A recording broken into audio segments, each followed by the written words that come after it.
আজকে যে টপিকটা নিয়ে আলোচনা হবে সেটা হচ্ছে তাৎক্ষণিক বেগ ও তাৎক্ষণিক ত্বরণ, instantaneous velocity and acceleration.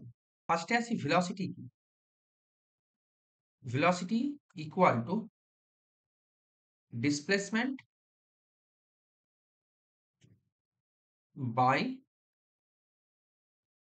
Time, that is V equal to X by T. Clear? তার মানে কি না, সরণের পরিবর্তনের হারকে বেগ বলা হয়। তাহলে বেগের একক কি?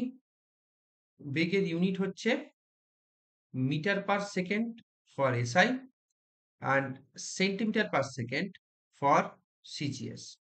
মাত্রা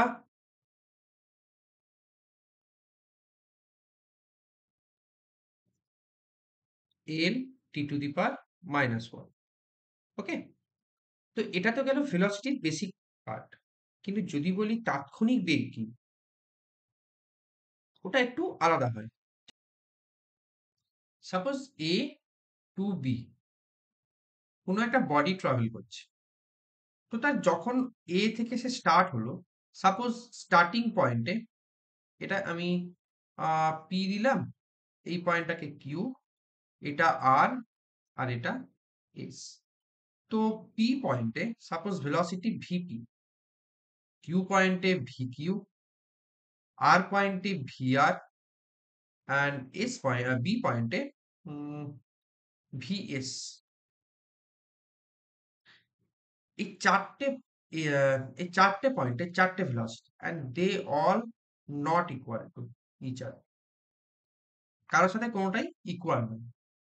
সোজা একটা এক্সাম্পল দিলে, সাপোজ কেউ 500 মিটার ডিস্টেন্স গেল, সে 500 মিটার টোটাল টাইম লেগে গেল,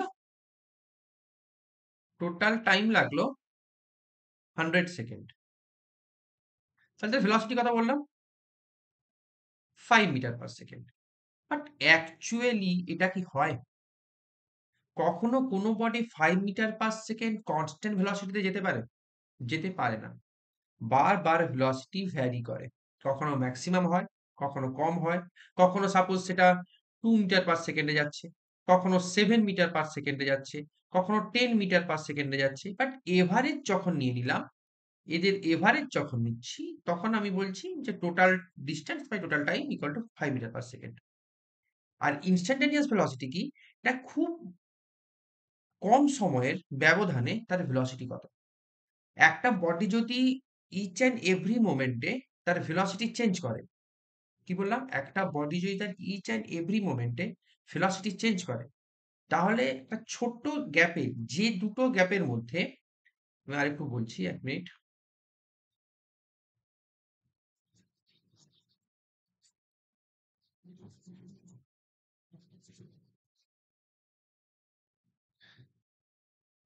সাপোজ এ বি পয়েন্ট, এ থেকে বি পয়েন্টে যাচ্ছে, তো তো এখানে সাপোজ 2 মিটার পার সেকেন্ড, এখানে 5 মিটার পার সেকেন্ড, এবার এখানে 3 মিটার পার সেকেন্ড। তাহলে আমি ভেলোসিটি কোথাও কনস্ট্যান্ট পাচ্ছি না। আমি তাহলে এই দুটো পয়েন্টকে, এই পয়েন্ট এই পয়েন্টের মধ্যে ডিস্টেন্স কমাবো, ডিস্টেন্স রিডিউস করব। ডিস্টেন্স রিডিউস করে দেখব যে সরি, এই দুটো পয়েন্টের মধ্যে টাইম রিডিউস করব। সাপোজ 10 সেকেন্ড পরে এই ভেলোসিটি হয়েছে, আবার 15 সেকেন্ড পরে এই ভেলোসিটি হয়েছে। তাহলে এখানে অল টাইম যদি আমি ভেলোসিটি চেঞ্জ হতে থাকে, তাহলে দুটো এমন পয়েন্ট নেব খুব কাছাকাছি, যেখানে দেখব ওই ভেলোসিটিটা কনস্ট্যান্ট আছে। তো ওই গ্যাপে আমি যে ভেলোসিটি পাবো তাকেই বলে তাৎক্ষণিক বেগ। তার মানে যে টাইমের ব্যবধানে সরণের পরিবর্তনের হার ধ্রুবক থাকবে, সেই সময়ে বেগটাকে আমি ওই মুহূর্তের তাৎক্ষণিক বেগ বলবো। ক্লিয়ার? একটা গ্রাফে রিপ্রেজেন্ট করছি, দেখো জিনিসটা।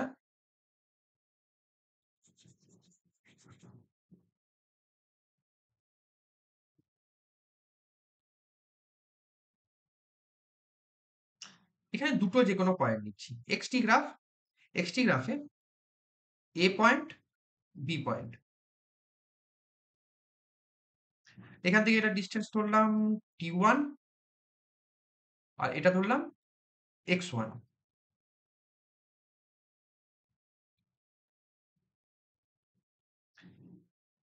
x2 and t2।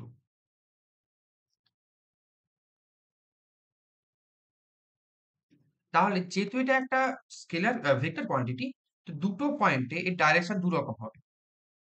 একটা এখানে এইরকম হবে, আবার এই পয়েন্টে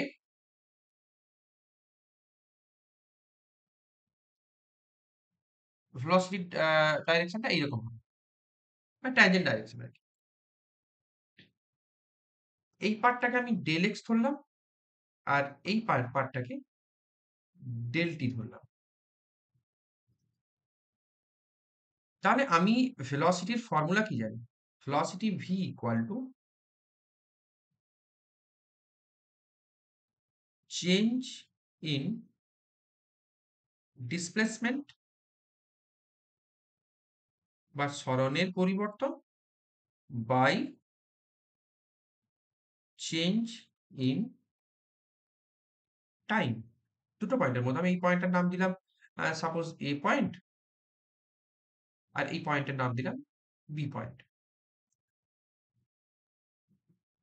তাহলে কি বলবো? ভি ইকুয়াল টু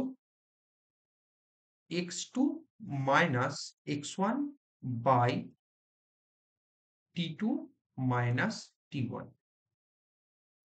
এই দুটোকে যদি আমি বলি, x2 minus x1 equal to del x and t2 minus t1 equal to del t, তাহলে v equal to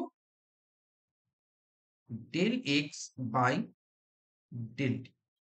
একটু আগে কি বললাম? যে আমি সবথেকে কাছাকাছি বিন্দু, খুব কাছাকাছি যে বিন্দু বা খুব কাছাকাছি যে দুটো পয়েন্টের মধ্যে আমি ভেলোসিটিকে কনস্ট্যান্ট পাবো।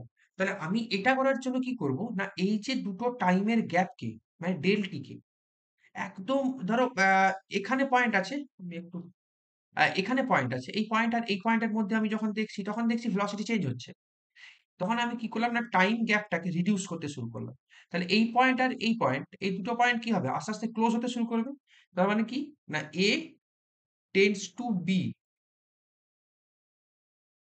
when del t tends to 0। del t tends to 0 মানে কি? না del t এর মান 0 এর কাছাকাছি নিয়ে যাচ্ছি। ঠিক আছে? del t এর মানটা যখন আমি 0 এর কাছাকাছি নিয়ে যাব, তখন কি হবে? না এই দুটো পয়েন্টও কাছাকাছি আসতে শুরু করবে। দিয়ে ধরো খুব কাছাকাছি আসার পরে এমন একবার ধরো 10 to the power -10, 10 to the power -20 second. del t tends to 0 মানে কি? সাপোজ একটা ভ্যালু হলে 10 টু দি পাওয়ার -30 সেকেন্ডে আমি এমন একটা সিচুয়েশন পেলাম যেখানে দুটো পয়েন্টের মাঝে ওই গ্যাপটাতে ভেলোসিটি কনস্ট্যান্ট। বুঝতে পারলে? তো সেটা কি 10 টু দি পাওয়ার 30 মানে কি অলমোস্ট 0। এই কারণে এইটা ব্যবহার করা হয়। এবারে ইনস্টান্টেনিয়াস ভেলোসিটি কেমন ভাবে লিখতে হয় দেখো? v equal to limit del t tends to 0 del x by del t। তার মানে del x by del t তো ভেলোসিটি, তো তাকে কোন লিমিটে বাঁধলাম? না যখন del t tends to 0, del t 0 এর কাছাকাছি, দুটো টাইমের মধ্যে গ্যাপ একদম 0 এর কাছাকাছি। এই যে দুটো গ্যাপ, এইটা আর এইটা, এই গ্যাপটা 0 এর কাছাকাছি যদি হয়, তখন যে ভেলোসিটিটা পাবো ওই মোমেন্টে, that is dx by dt or v equal to dx by dt। এইটা হচ্ছে ইনস্ট্যান্টেনিয়াস ভেলোসিটির ফর্মুলা। পরিষ্কার? সিমিলারলি সেম থিওরিতে ইনস্ট্যান্টেনিয়াস অ্যাক্সিলারেশনও পাবো। Acceleration a equal to v2 minus v1 by t2 minus t1, that is del v by del t, যেখানে del v equal to v2 minus v1 আর del t equal to t2 minus t1। ফিগারটা একই রকম, আমি একটু change করেছি, এখানে x ছিল, এখানে v লিখেছি, আর এটা del v লিখেছি del x এর জায়গায়। instantaneous acceleration A equal to limit del t tends to 0 del v by del t। একই রকম প্রসেসে একই রকম ফর্মুলাতে এটাও আমি লিখতে পারবো। তো সেখান থেকে আমি কি বলতে পারি? A equal to dv by dt, that is instantaneous acceleration। আর আমরা জানি অ্যাক্সেলারেশনের ইউনিট কি? Meter per second square for SI and centimeter per second square for CGS. Dimension L t to the power minus 2. Clear?